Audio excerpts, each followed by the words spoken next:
attack in Western Kenya. Well, reports indicate that the attackers, who are thought to have been over 25 in number, terrorized Akobait, Segero and Benga villages in Teso district, leaving a trail of destruction. It is the second attack in about a week in the region, but the motive remains unknown. Betty Kialo with the details. It's an attack that lasted 8 hours. According to residents, the gang that raided Akobait, Segero and Benga villages at 11 p.m. Tuesday killed 4 people and injured scores using crude weapons. They say the gang members, who are until now unknown, were moving house to house, raining terror on families that had just retired to bed. The victims told KTN that efforts to get help from area police were fruitless, as the police kept off the area and only moved in way after the attackers ceased their fatal activities and fled. Mara nyingi tunapopata na jango kama hili, tukikimbilia msaada kutoka kwa serikali, huwa wanatuuliza wako na silaha aina gani. Na narudi kujiuliza, saa ile umekumbatiwa na shida, utachunguza mtu silaha yenye yako nayo. Western Police Boss Alfred Ombaba confirmed the incident, assuring residents that his security team is investigating the attacks. However, the terrified residents say that apart from investigations on the gang behind the attacks, heavy police presence is urgently needed in the area. The victims told KTN that efforts to get help from area police were fruitless, as the police kept off the area and only moved in way after the attackers ceased their fatal activities and fled. This incident comes days after residents in the neighboring Bungoma County had a similar experience in the hands of unknown assailants. At least 125 people were left nursing serious injuries after the daring attack by the gang on 3 villages. Leaders drawn from Western Kenya have previously condemned the attack, imploring the government to order for an overhaul of the security apparatus in the region. For KTN, I'm Betty Kialo. Well, those attacks in Western Kenya have left many questions unanswered. How did the intelligence service miss the opportunity to intercept the gang and prevent the bloodshed? How exactly can a gang of 20 get away with such attacks without security forces detecting its plans? KTN's Asha Mwilu explores the tough questions that the police and NIS ought to answer. This latest string of attacks in Bungoma and Busia counties by a criminal gang growing bolder by the day has resurrected the biggest question in Kenya. Where is the country's intelligence agency? But most important, how can a gang of more than 20 men terrorize villages right under the nose of security officers? Sehemu zingine mngekuwa shafika na kimbia hata kama ingekuwa Changama askari wangekuwa kimbia. Sasa hii wa maadui mtu anauliza atubunduki gani? The Busia attacks and the slow response from the police bring to memory the dreaded Tana River clashes. During the unending attacks on villages, defense organs also seemed to be in the dark over who was responsible and how to apprehend them. Serikali lazima iajibike. Haya mambo yametokea Tana River, yametokea Baragoi, yametokea Nairobi, sasa imefika Bungoma. Je, mimi ambaye natembea mwananchi bila chochote, ninawaletea yangu tu. Sitakatokatwa niishe kabisa. Kama askari mwenyewe amejitahidi vile ilivyo na akatumia bunduki. At the time, the blame was shifted to the fact that an Inspector General of Police had not been appointed. But that argument holds no water at the moment. David Kimayo, the man in charge of the Kenya Police Service, has been in office for months. In January, 9 senior police bosses were reshuffled to address the rising incidents of insecurity across the country. Furthermore, county commissioners were already deployed in the 47 counties to enhance the presence of the national government.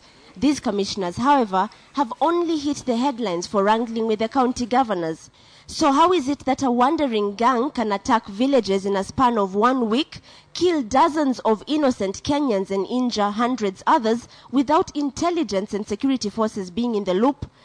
Is this gang in Western Kenya borrowing leaf from the mobs that have been terrorizing Kenyans in Garissa, Mathare, Mombasa, Kisumu and Tana River?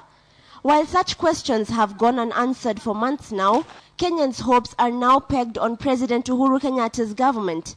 As it stands, there is no indication that security is at the top of Uhuru's priority list. The cabinet nominee to head the crucial Interior Ministry is yet to be named by the president. However, as the government scrambles to get its security docket in order, the death toll as a result of insecurity cases continues to rise. Asha Mwilu, KTN, Nairobi. All right, and now to the Labor Day celebrations, and workers in the country have a reason to smile today as President Uhuru Kenyatta announced a 14% increment to the minimum wage. This comes as the Jubilee government under President Kenyatta sets to work aiming to improve the working conditions for majority of Kenyans as well as creating jobs. And as Michael Karanja reports, the president pledged that his government will protect local jobs and only outsource to experts where local expertise has been exhausted. Presiding over his first Labor Day celebrations, President Uhuru Kenyatta signaled his government's intent with respect to the country's workforce.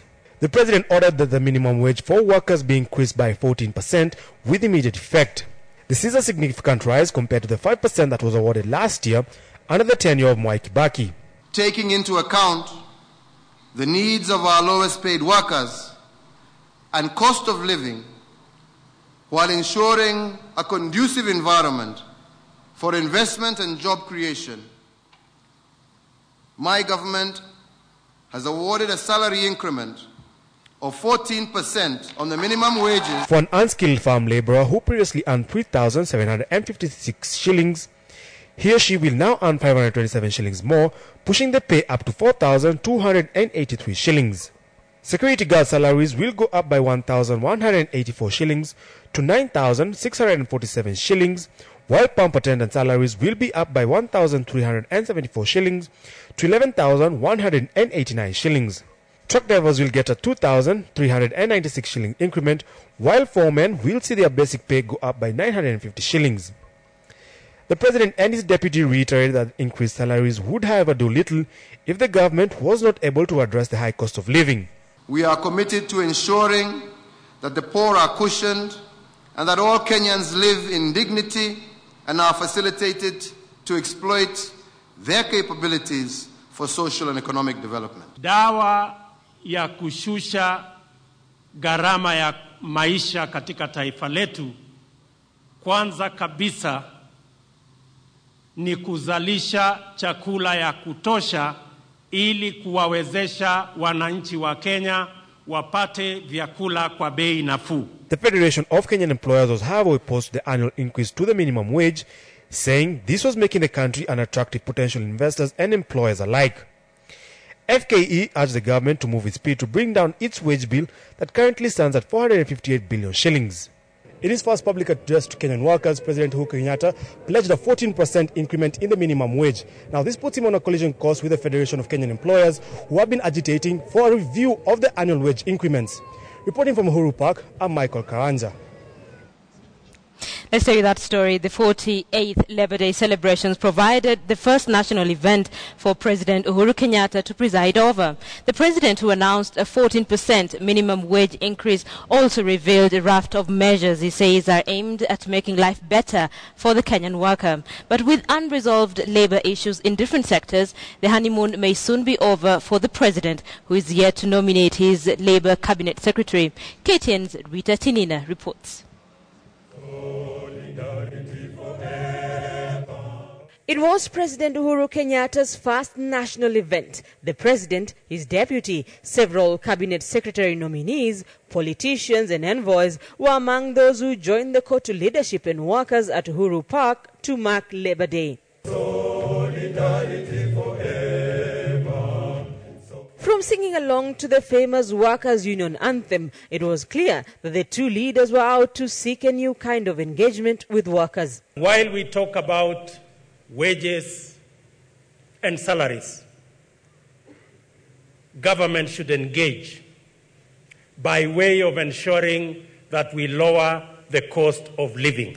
That my government will step up measures to ensure that unskilled and other jobs that can be done by Kenyans will be limited to Kenyans. The president and his deputy announced plans aimed at improving the welfare of the Kenyan worker. From a universal medical scheme, implementing the employment policy, strengthening of small and medium enterprises, to the creation of an alternative industrial dispute resolution mechanism. My government is committed to ensuring harmonious industrial relations. In this connection, the government is developing the wages and income policy in order to adequately address wages. But even with the well-laid-out plans, the two leaders are still faced with decades-old labor-related problems. Unemployment and poverty remain the greatest challenges facing our nation. Indeed, a crisis looms in the labor sector. Teachers are demanding a hardship allowance and employment of more teachers. MPs are demanding a pay increase, while county assembly representatives also want more money. The president, who had expressed concern over the country's huge wage bill during his address to Parliament, steered clear of the pay demands. The creation of a productive and decent and sustainable employment opportunities will therefore be a central policy priority of our government. The country's wage bill ranks among the highest on the continent, with experts warning that it is unsustainable. With pay increase demands and strike threats from various quarters, the Uhuru Kenyatta government may already be staring at a labor crisis. Rita Tinina, KTN, Uhuru Park. All right, on a lighter note, President Uhuru Kenyatta has offered a full education sponsorship to Daniel Wira, the Form 2 Highway Secondary School student who has been in the limelight for his sterling performance at the just concluded the Kenya National Drama Festival. Wira had moved the audience to tears at the state concert in Mombasa, despite the fact that he struggled to raise school fees and his family could barely make ends meet. Well, today he met the president at State House, Nairobi, where Uhuru pledged to pay for the remainder of his education. Charity Kimani has that story. Of all the prices you see in this town, Mr. Price, Mark Price, Enterprise, Car Price, and for the sake of women representatives, I am soon building Mrs. Price. But do I say... You probably remember him as the boy who left not only President Uhuru Kenyatta and First Lady Margaret Kenyatta, but the whole nation in stitches with his narrative, Otongolo Time, which won at the National Drama Festivals. He is Daniel Wira, and after his plight was highlighted on national television, none other than the president himself has offered to assist. Today he had the pleasure of meeting with President Uhuru at State House, where the president offered a full education sponsorship. The president said he will pay for his school fees, including the university level fees. The president also said he will monitor Daniel's education progress closely. After the meeting, President Uhuru gave Daniel a tour of the State House and promised him that he will move him out of the slums and enroll him as a boarder in his current school, urging him to aim at developing his acting talents as he pursues his education. Charity Kimani, KTN. And Daniel's life changes overnight? Well, you should also try and move the president to tears. Right, you're watching KTN Prime. Thank you so much for staying with us. Now, as investigations into the mysterious death of Makueni Senator Mutula Kilonzo continue, 4 more people have recorded statements with the CID over the death. Well, this as leaders, among them former President Daniel Arap Moi, condoled with the family and eulogized the departed senator. Angel Katusia with that story. A day after a team of 7 pathologists conducted an autopsy on the body of the late Makueni Senator Mutula Kilonzo and announced that it will take 8 to 10 weeks to establish what killed Mutula, police investigations into the senator's mysterious death continued. Mutula's personal cook, his housekeeper, his farm supervisor and farm manager today recorded statements at the CID headquarters. The 4 were all present at Mutula's Manzoni home on Friday when he arrived at the farm, and on Saturday mid-morning when he was found dead in his bedroom. The 4 gave details of their last interaction they may have had with the late senator, as well as the events of Saturday morning when Mutula's body was discovered in his bedroom. Meanwhile, former President Daniel Arap Moi paid the family of the late senator a courtesy call to pay tribute to the fallen leader. Moi recalled his political and personal relation with the late Mutula and termed him as a brilliant mind. At the same time, family, friends and several politicians condoled the family at Mutula's Gigiri home. Many terming Mutula as a role model and a man of principles who stood for the truth. He was a very jovial person. And I know every time I sat next to him in Parliament, we always had something to talk about. And even outside, he was a very encouraging person. In preparation for the burial on Thursday, Mutula's immediate family were back at his Manzoni home to identify the burial site. Investigations into the death are ongoing, with police reports indicating they have already recorded statements from over a dozen people. Enzol Katuse, KTN Prime.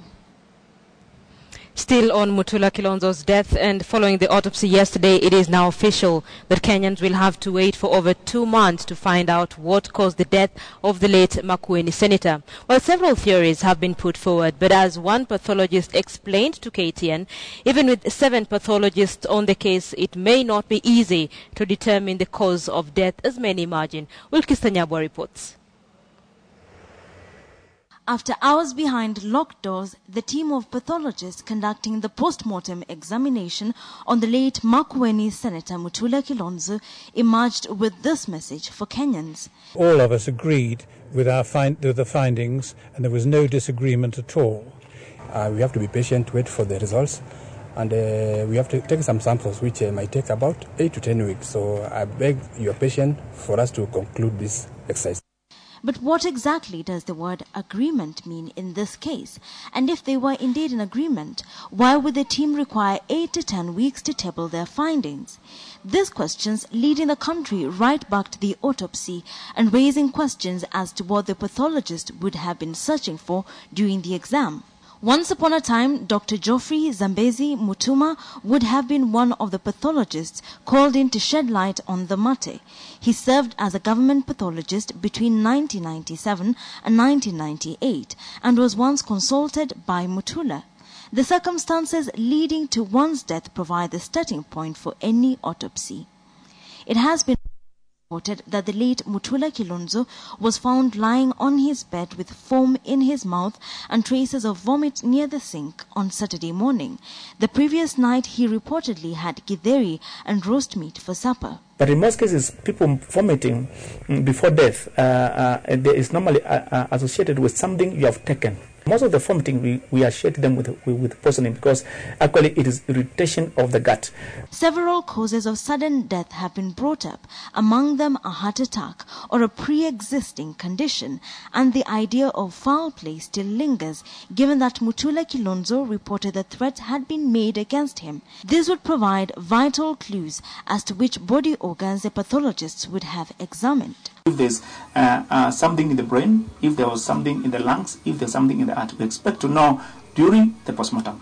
But if the postmortem is done and all these systems are normal and we don't find any pathological condition in those organs, it means that the only thing we need to rely on is toxicology, and we need to check exactly what was in his stomach. We need to check what was in his urine. We need to check what was in gallbladder. Experts point out that getting test results from the specimens extracted from the body could take weeks, after which all 7 pathologists will be required to come to a conclusion about the cause of death, meaning the post-mortem examination has only served to set the ball rolling. Wilkis Anyabwa, KTN Prime.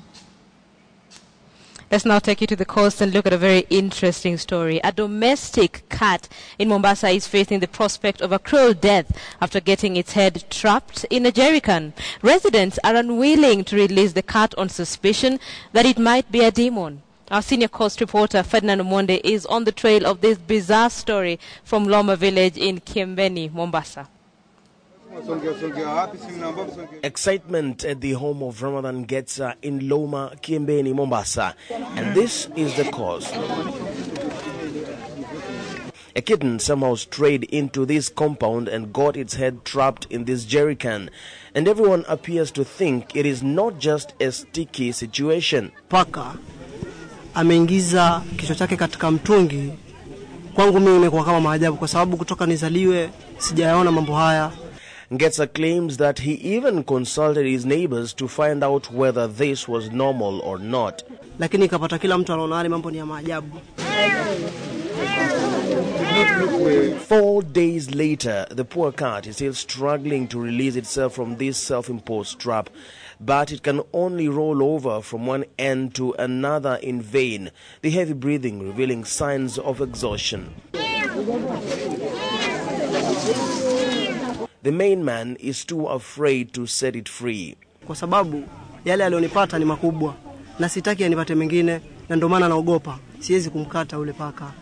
Ngetsa has a leg injury that has grounded him for 4 months, and he refuses to rule out dark forces such as the cat as the cause. Apparently, this is not the first felon incident in Loma. The previous one, they say, was even stranger. Hapa kuna paka mwanamume pia shazaa watoto. Watoto wale tuliwachukua na tukawatupa, paka mwenyewe akapotea, paka leo sijamuona. The locals are now caught in a conspiracy theory, wondering how and why the cat got trapped. Hata kuingia ndani mna chakula. Wanakuwa na woga kumuondoa kwa sababu wanaona labda si mtu sasa, si paka sasa. Wanafikiri nini basi? Wanafikiri ni paka mwanga. There you have it. They think it's a demon. The coast region is rife with tales of humans who turn into cats or spirits that manifest into cats to cause grief in households. So what will they do here? Mimi namwacha pale mpaka afe. Nani anakiswa makasi? This reporter tried to help it out but was stopped by locals and head of the home.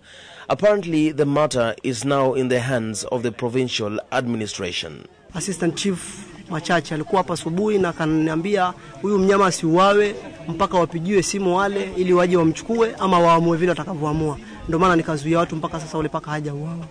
Now, common sense would suggest that this might just be the rare case of a kitten inserting its head in a container where it cannot easily come out. But then this is the coast region, and this creature, the cat, draws a lot of suspicion. And that is why the owner is not willing to cut the jerry can loose to let it out. Neither will let anybody do that. So the poor cat has 3 options: to let itself out, or to die, or be rescued by the Kenya Society for the Protection and Care of Animals. It is 4 days and it's counting down. Ferdinand Omondi, KTN, Kiembeni, Mombasa. I know they're myths, smart, but the poor thing will die. I understand the fears of the residents, but that is not very humane. It is not. What do they have against cats? It's bad. It's a very bad story, you know. Okay. You're watching KTN Prime, and just ahead. Could the revival of collapsed industries be the key to creating jobs in the counties? Stay with us to find out.